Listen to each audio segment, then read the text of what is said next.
Hey guys, and welcome to this brand new channel I've just started. This is a secondary channel I've been wanting to start for a while and just haven't really gotten the time to do it. But now that I'm on Christmas break, I'm done with the first semester of my junior year of college. I've got some more free time, and I'm kind of in a slump with Goosebumps right now just because I don't really have a lot of time to review stuff for Goosebumps nowadays and read stuff for Goosebumps.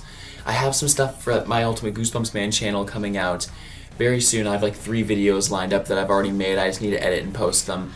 So you can look forward to those. Hopefully I'll get those out over Christmas break on my Ultimate Goosebumps Man channel. And yeah, I'm hoping to get those out for you guys. But I really wanted to start this new channel because I love pretty much any kind of children's media. Not like obviously like little kids, obviously, but you know, media that's meant for usually targeted towards kids but can be enjoyed by an older audience. Things, you know, a lot of things I grew up with, but you know, there's a lot of things that obviously a lot of us grew up with here, and I wanted to talk about them here. So welcome officially to the Ultimate Nostalgia Man channel. As you can kind of sense the theme going on with my channel names, just to keep things consistent. But this channel is going to be focused on, as I mentioned, reviewing nostalgic properties. Originally, it was going to be focused on just doing animation because I'm a big animation nerd. I love animated shows and movies and all that stuff. But I decided to just label it as a general nostalgia channel because there are some live action shows that I am wanting to include as well. So things like, you know, Power Rangers. I can't think of anything else at the moment, but some live action stuff will be included. But it's mostly going to be animation related, because that's just what I really love to talk about and watch. So prepare for a lot of that, you know, a lot of classic, you know, Cartoon Network, Nickelodeon, Disney, all that good stuff. And I decided to kick off this channel as the inaugural first video. I decided to talk about one of my all-time favorite animated series. This is my, you know, it was my favorite show growing up as a kid. I watched it all the time. It will forever hold a special place in my heart, and I still love it to this day, and that would be Ben 10. This is the original Ben 10 series we're talking about here specifically. I'll probably end up doing reviews on like Alien Force, Ultimate Alien, Omniverse. I'll probably end up doing reviews for those in the future. But for now, we are focusing strictly on the original Ben 10. Because this is my favorite version of the show as a kid, and it still is my favorite version of Ben 10. Easily, it is a fantastic show. If you have not watched it, highly recommend you check out Ben 10. So, what is the show about? First of all, I'll give a little synopsis of the series. Basically, the show follows a 10-year-old kid named Ben Tennyson who is going on this summer road trip with his grandpa Max and his cousin Gwen. And he isn't very excited to have Gwen along the trip because the two of them often butt heads. They're they don't like each other. You know, Gwen is just very condescending towards Ben a lot of the time and just is constantly teasing him and making fun of him, and Ben just kind of fires the same back. And that's kind of their whole dynamic in this show, at least early on. Later seasons, you do get more growth between them, obviously. But early seasons of Ben 10, Ben and Gwen bicker constantly, and Grandpa Max is this kind of wise mentor figure for them. But basically, while on this road trip, while at a campsite on like the first night of the trip, Ben ends up discovering what he thinks is a shooting star flying through the sky, and while he goes to follow it, it eventually pretty much fires directly toward him and crash lands into the earth in the middle of this forest. And when Ben goes to investigate it, he discovers this weird watch-looking device, and when he reaches out to touch it, it latches itself onto his wrist and pretty much permanently bonds itself to Ben's DNA and Ben's wrist. Ben can't take it off, and after fiddling around with it a bit, he discovers that this watch-like device can transform him into aliens.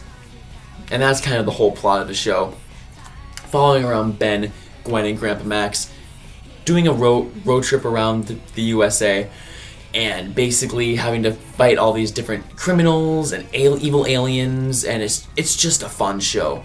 And it ends up with the main villain Vilgax kind of coming in later on, and some other big threats that you get to see as the series progresses. And I'll get more into that with this review, and I have some other like individual stuff in the Ben 10 lore and canon, I guess, that I'll cover that's related to the original series, which are the Destroy All Aliens movie, Secret of the Omnitrix, and Race Against Time. Those 3 movies, I'm going to try and get reviews out for them once I actually watch them.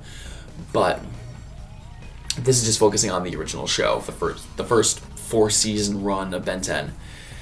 And yeah, this show is just, it's great. It is a really, really great and fun show.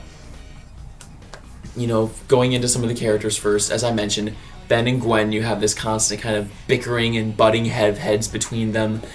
It can get a little annoying after a while, I will admit, but I think there is still some charm to their relationship overall. You know, the voice actors do a great job. You know, Ben is voiced by Tara Strong, who, if all you animation voice acting nerds out there know, she is one of the most talented voice actresses of all time. She's played so many iconic characters, from Ben to Timmy Turner, Raven from the Teen Titans. She's done a lot, and she's always great.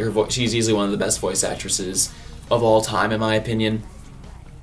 And she has a great job voicing Ben here. She really just kind of nails that kind of snarky, kind of selfish motivations that Ben does in his personality, especially early on. He is very selfish a lot of the time, and he'll kind of just do his own thing, and it kind of gets him into trouble a lot of the time. Then you have Gwen, who is Ben's cousin. I think she's like a year older than him, I want to say. And Gwen, much like Ben, she's very snarky, very condescending. She is very smart as well, though. Like, she has a lot of hobbies. She's very good with computers. She does great in school. She's also very just kind of stuck up and preppy in a lot of ways, and there's episodes in this series that focus on that, like her wanting to go to a pretentious boarding school and just other stuff related to that. And she ends up discovering some really cool abilities later on, which I don't want to get into because I don't really want to spoil things about the show, but Gwen does have some really good character growth and gives her some more interesting things to do in the more superhero dynamic that Ben has, and allows her to be more of a useful ally to Ben. And then you have Grandpa Max, who is meant to be the mentor figure of this show. You know, he's always the one delivering the lesson of the day, kind of. When there is a lesson of the day, it's not very often, but he's always helping Ben, guide him through things, teach him what it's like to be a hero, teach him, you know, right from wrong, obviously, correct Ben for his mistakes that he makes, and just always to pick Ben up when he's down. And Max is another great character. He's a very endearing man. You know, I think his name is Paul Eiding who voices him. He does a great job. You know, Grandpa Max is probably one of the best, like, mentor figures in any cartoon, I feel like, just because he's very kind and gentle and understanding. He's kind of that grandpa we all love, you know. He is the epitome of someone's favorite grandpa. He's Ben's favorite grandpa on the show. And yeah, he's just kind of that very epitome example of a fun, awesome grandpa that we all had at least one of our two grandparents, you know. We always have at least one of those grandparents, if not both of them. And yeah, that's what Grandpa Max is. You know, you have other great characters, you know, Kevin. Yeah, I'll bring up Kevin here. He is one of the, like, I think he ends up becoming, like, the secondary antagonist of the show. I'm not going to get into too many spoilers about him, obviously, but he is a character who Ben encounters, I think in season 1, right? Yeah, he encounters it in the first season. And he's this kind of troubled criminal kid who Ben kind of gets looped into for the wrong reasons. He's trying to rebel against Grandpa Max, and pretty much learns very quickly that Kevin is bad news.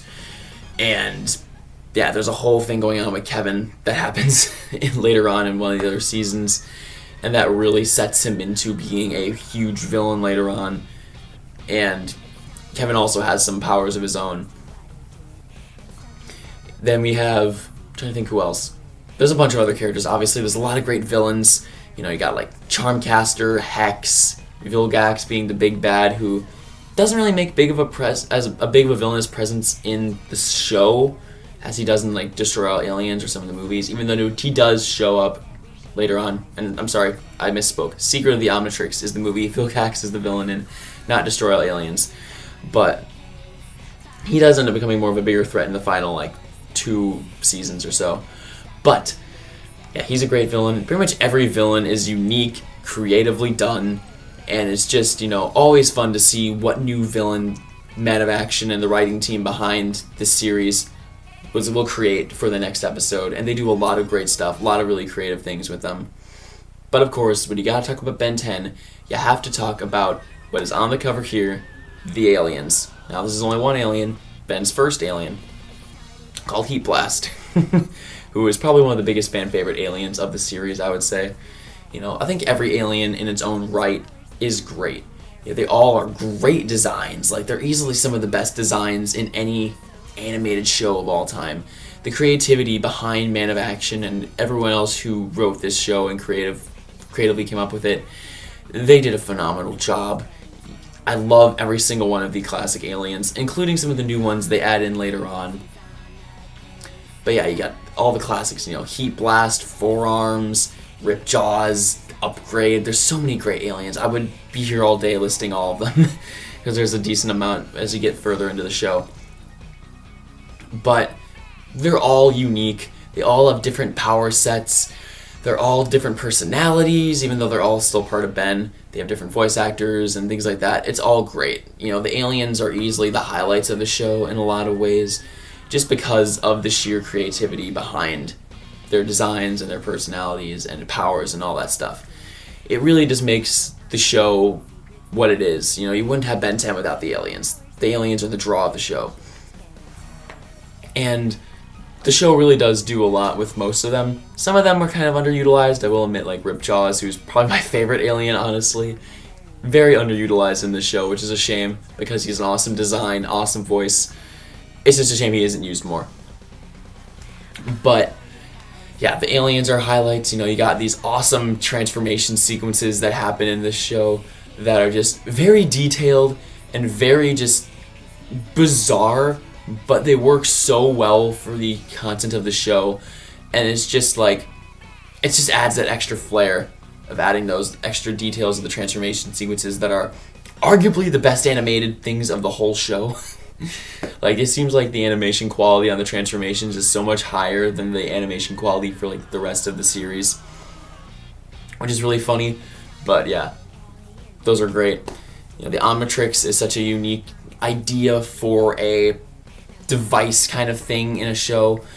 Again, just the thing that gives the character their superpowers is the piece of alien technology that allows the user to transform into aliens. That's such a cool idea. And as a kid, we all wanted an Omnitrix. Any of us who were Ben 10 fans, we all wanted an Omnitrix so bad. And I used to have a couple of Omnitrix toys growing up, not from the original series. I had one from Ultimate Alien and Alien Force. I wish I had one from the original series, but I never ended up having one. I didn't really have much stuff based on this series in terms of toys when I was a kid, because I mainly grew up in the Alien Force Ultimate Alien era, so that was all the toys that were coming out when I was younger. But still, yeah, the Omnitrix, awesome device, awesome creation, everything about the show. They just do such a unique and creative job with it, and it's a show I would highly recommend for any fan of action cartoons, especially, and you have not seen Ben 10. This is a high recommendation. The action scenes are also amazing. I almost forgot to talk about that. This show has a lot of action, lots of fights, and it's a blast. All the fight scenes are very well done. They're really getting to showcase the aliens' power sets, and just how they face off against certain villains is always fun to see. You're always excited to tune into an episode of Ben 10, just wondering which aliens is Ben going to turn into, and how is he going to use them to stop the bad guy of the episode. And you're always curious to see what the new bad guy is going to be, if it is more of an episodic villain. Because again, they do a lot of creative stuff. You got villains with magic, you got villains with technology, you got one that controls insects for like one episode, you got aliens later on, you got, a villain who can absorb energy and other things like that. There's just so many unique ideas for villains in this show. and you gotta love that. And they even do something really unique with one of Ben's aliens. Slight spoiler alert, I'm not going to tell you which alien it is if you haven't seen the show, obviously, because I don't want to spoil anything huge. But we'll just say one alien has a big plot reveal later on. I'm all going to say about that. I don't want to spoil anything huge, but there's a big plot reveal with a certain alien. But yeah, this show is just... it's a masterpiece of cartoons, in my opinion. This will forever be my favorite cartoon to watch. I still love it to this day. It will always hold a special place in my heart. And this is my, again, undoubtedly, my opinion, the best cartoon ever made. It's always going to be an impactful show in my life, and yeah, it's always going to be right here, as I've said before. But yeah, I would say that's pretty much my review for Ben 10. I would give this show a 10 out of 10, ironically enough. But yeah, I love this show so much. And again, if you haven't checked out Ben 10, I would highly recommend you check it out in any way you can. Just, if you can hunt down the show wherever it is. I think it may be on HBO Max if you have that. But yeah, if you can find it, hunt it down, watch it. It is a great action cartoon from the early 2000s that just really had a lot of love and care put into it. So yeah, that's all I really gotta do for my review of Ben 10. And that's the first video of my channel. So thank you guys all so much for watching. I really hope you enjoy this new channel and some new content here that's not Goosebumps related. I'm really excited to start branching out and doing some other reviews and content that I wouldn't normally be able to do on my Ultimate Goosebumps Man channel. So I really hope that this channel kicks off. I hope you guys really love the content as much as you like my Goosebumps stuff. And I'm really excited to keep bringing you guys more of this. I have so many other things I want to talk about, whether it be animation, live action, whatever. I have a lot. So yeah, again, thank you all so much for watching, and please subscribe to the channel if you want to see more, and comment down below what your thoughts are on Ben 10 if you have watched the show. And just for a little fun interaction here, if you did watch the show and are a Ben 10 fan, what is or was your favorite Ben 10 alien? I would love to know. So again, make sure to comment that down below and to start a little conversation, just for some fun. But yeah, again, just thank you so much for watching, and I will see you all in the next video. See ya.